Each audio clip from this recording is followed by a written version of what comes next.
Assalamualaikum warahmatullahi wabarakatuh. Hai teman-teman, di video kali ini kita akan membahas soal PPG, Bimbingan dan Konseling 2024. Stay tune ya.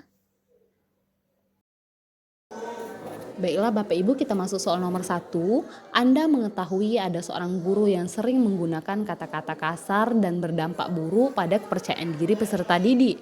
Sebagai guru, apa yang akan Anda lakukan? A. Tidak melakukan apa-apa karena takut akan berkonflik dengan guru tersebut. B. Berdiskusi dengan peserta didik untuk memahami seberapa besar dampak sikap guru tersebut pada peserta didik. C. Melaporkan perilaku guru itu kepada kepala sekolah atau wakil kepala sekolah supaya dilakukan pembinaan. D. Melakukan konfrontasi pada guru tersebut dan menyarankan untuk mengubah cara berkomunikasi dengan peserta didik. E. Membicarakan masalah ini dengan rekan kerja lainnya untuk mencari solusi bersama. Ayo, jawaban pertama ini apa Bapak Ibu?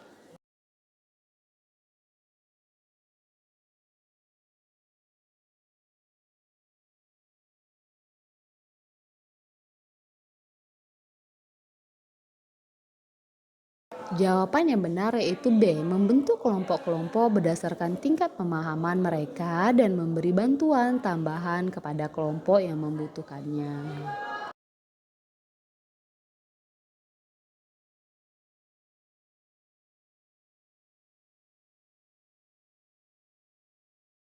Baiklah Bapak Ibu, kita masuk di soal nomor 2. Anda adalah seorang guru dengan peserta didik yang heterogen. Peserta didik berasal dari berbagai latar belakang budaya, bahasa, dan kemampuan akademik. Sebagai guru, tentu Anda berharap agar semua peserta didik bisa memahami materi pelajaran. Suatu hari setelah Anda selesai menjelaskan, ada beberapa anak yang tampak kebingungan. Sementara yang lain sudah mulai mengerjakan tugasnya. Dalam situasi tersebut, apa yang akan Anda lakukan? A. Mengulangi penjelasan dengan cara yang sama, berharap semua peserta didik dapat memahami materi setelah penjelasan kedua kali. B. Membentuk kelompok-kelompok berdasarkan tingkat pemahaman mereka dan memberi bantuan tambahan pada kelompok yang membutuhkannya. C. Menggunakan berbagai metode pengajar seperti visual, audio, kinestetik untuk menjelaskan kembali materi sehingga bisa dipahami berbagai gaya belajar. D. Mengajak peserta didik melakukan tutur salsa, yaitu meminta anak yang sudah mengerti untuk membantu teman yang belum memahami materi. E. Meminta siswa yang bingung untuk datang setelah kelas untuk mendapatkan pembahasan tambahan agar tidak mengganggu jadwal kelas.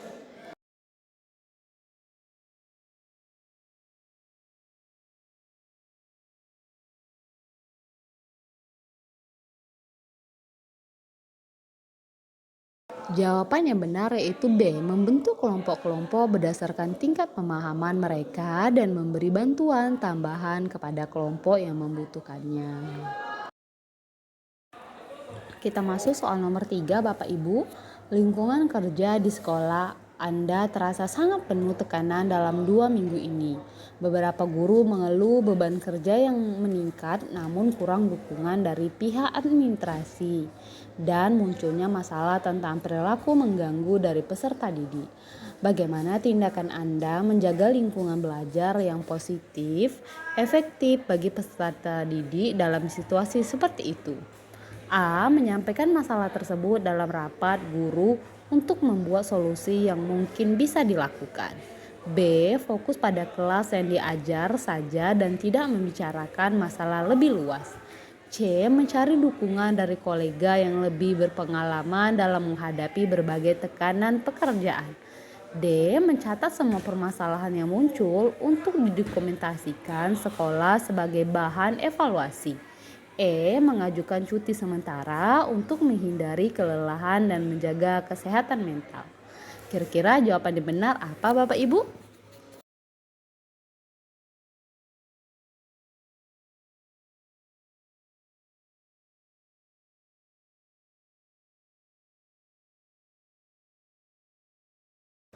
Jawaban yang benar yaitu A. Menyampaikan masalah tersebut dalam rapat guru untuk membuat solusi yang mungkin bisa dilakukan. Baiklah, kita masuk soal nomor 4 ya. Anda adalah seorang guru yang juga wali kelas. Hari ini Anda memiliki dua tugas yang harus diselesaikan. Tugas pertama adalah mempersiapkan materi dan rencana pelajaran untuk esok hari. Tugas kedua, bertemu dengan orang tua yang datang ke sekolah untuk membicarakan perilaku anak yang bermasalah. Apa yang akan Anda lakukan dengan kedua tugas tersebut? A. Fokus pada mempersiapkan materi dan rencana pelajaran terlebih dahulu dan meminta orang tua peserta didik untuk datang kembali di waktu lain. B. Menemui orang tua terlebih dahulu karena masalah anak tersebut membutuhkan perhatian segera, sedangkan persiapan pelajaran akan dikerjakan nanti malam.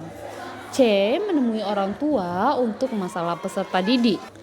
Sementara persiapan materi pelajaran akan meminta bantuan kolega atau tim supaya kedua tugas dapat terlaksana. D. Memprioritaskan persiapan materi pelajaran karena akan digunakan mengajar esok pagi dan pertemuan dengan orang tua ditunda dengan rencana akan dihubungi setelah pelajaran selesai esok hari. E. Mengerjakan persiapan pelajaran sementara orang tua siswa diarahkan bertemu dengan guru bimbingan dan konseling. Kira-kira jawaban yang benar apa Bapak Ibu?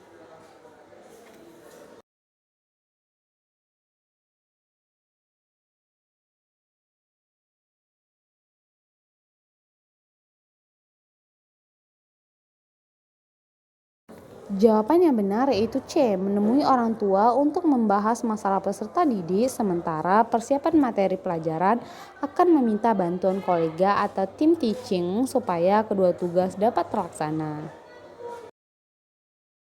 Kita masuk soal nomor 5 Bapak Ibu. Bimbingan dan konseling di sekolah menengah kejuruan menerima amanah dari kepala sekolah. Kepala sekolah meminta agar 40% peserta didik atau lulusan diterima di perusahaan multinasional dan nasional akhir tahun 2024. Untuk memenuhi amanah tersebut, guru bimbingan dan konseling dan tim bimbing konseling menggagaskan sebuah program persiapan karir yang akan dimulai bulan depan. Menjelang dimulainya program masih banyak perangkat yang belum siap untuk digunakan. Dalam situasi seperti ini, apa yang dapat dilakukan guru bimbingan dan konseling tersebut?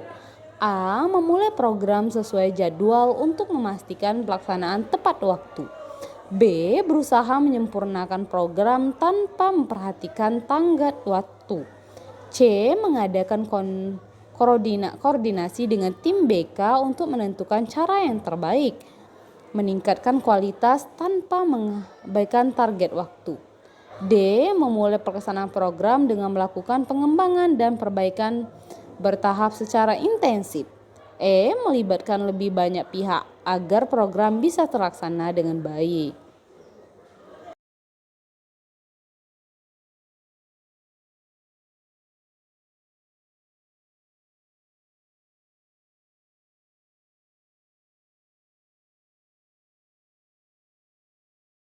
Jawaban yang benar itu D. Memulai pelaksanaan program dengan melakukan pengembangan dan perbaikan bertahap secara intensif. Kita masuk soal nomor 6 Bapak Ibu. Sekolah Anda baru saja memenangkan sebuah penghargaan bergensi. Namun beredar berita atau desas-desus bahwa penghargaan tersebut diperoleh dengan cara yang tidak etis. Apa tindakan Anda setelah mendengar berita tersebut?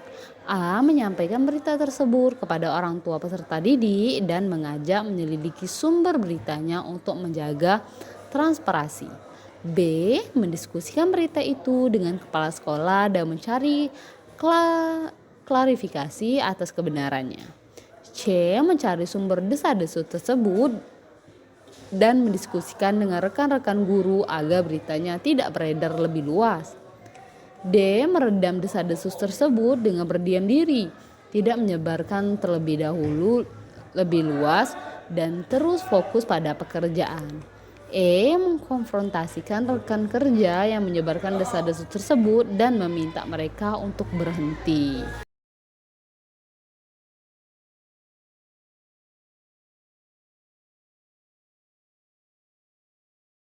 Jawaban yang benar yaitu B. Mendiskusikan berita itu dengan kepala sekolah dan mencari klarifikasi atas kebenarannya.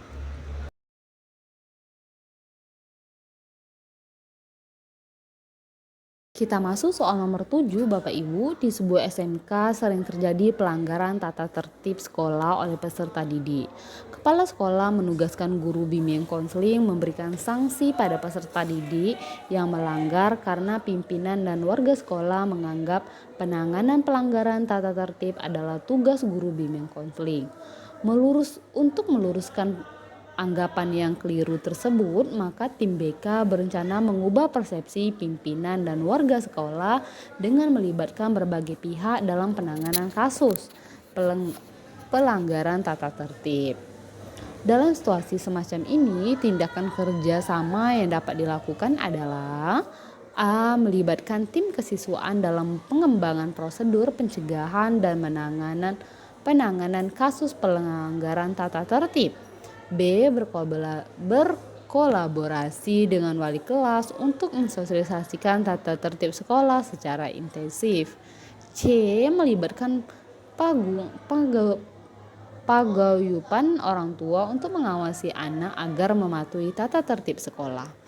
D. Berkonsultasi pada pimpinan sekolah mengenai pola pencegahan pelanggaran tata tertib. E. Merancang prosedur penanganan tata tertib sekolah melalui kerjasama tim BK yang solid.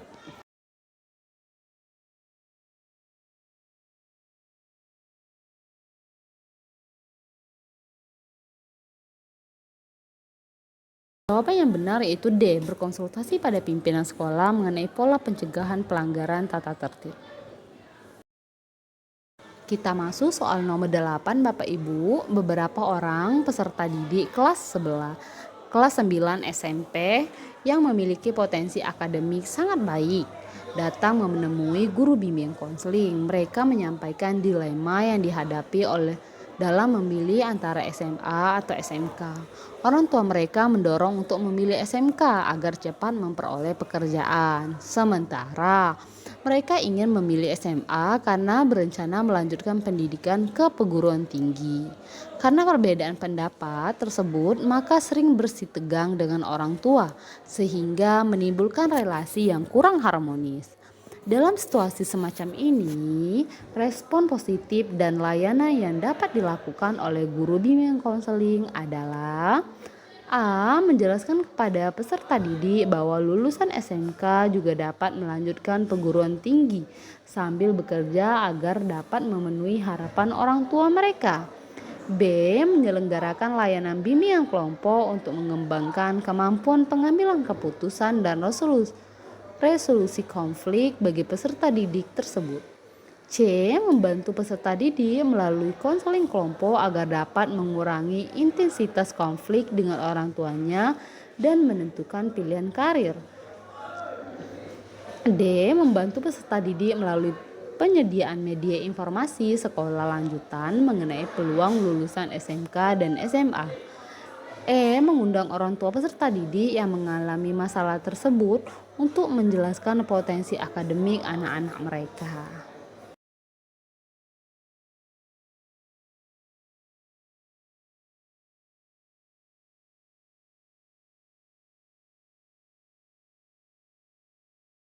Jawaban yang benar yaitu E. Mengundang orang tua peserta didik yang mengalami masalah tersebut untuk menjelaskan potensi akademik anak-anak mereka.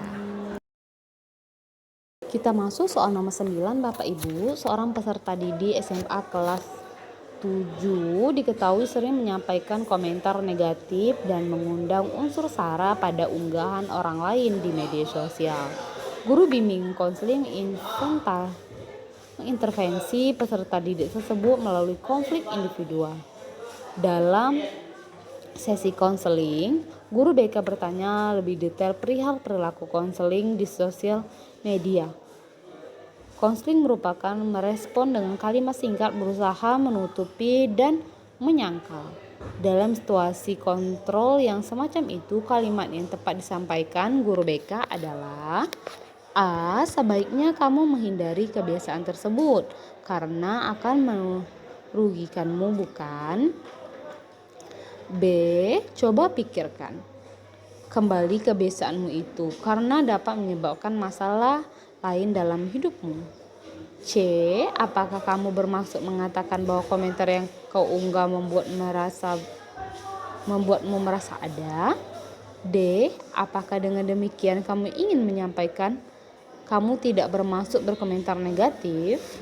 E. Kamu mengatakan bahwa kamu merasa biasa saja ketika mengunggah komentar negatif.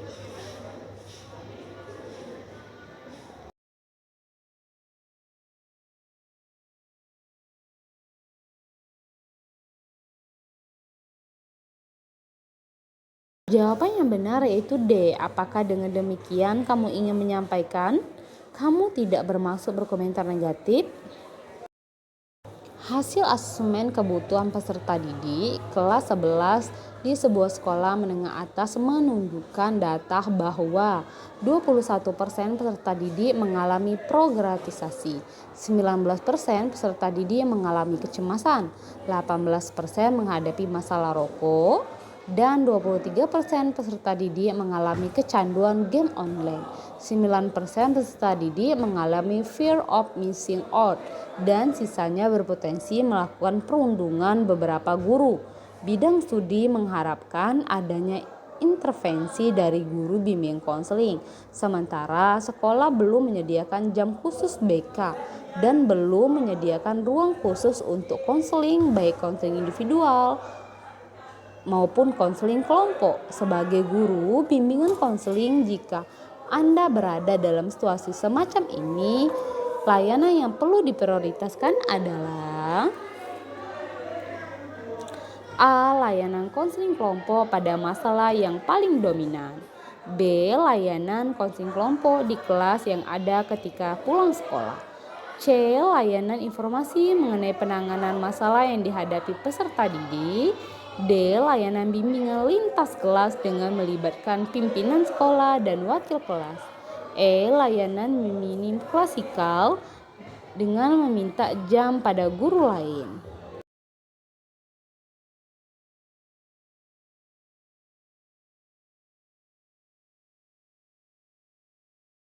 Layanan yang tepat itu C. Layanan informasi mengenai penanganan masalah yang dihadapi peserta didik. Baiklah Bapak Ibu, kita sudah hampir di penghujung video. Terima kasih sudah menonton. Jangan lupa subscribe and follow Ozrama Fitri biar saya semakin semangat untuk membuat videonya. Bye bye. Assalamualaikum.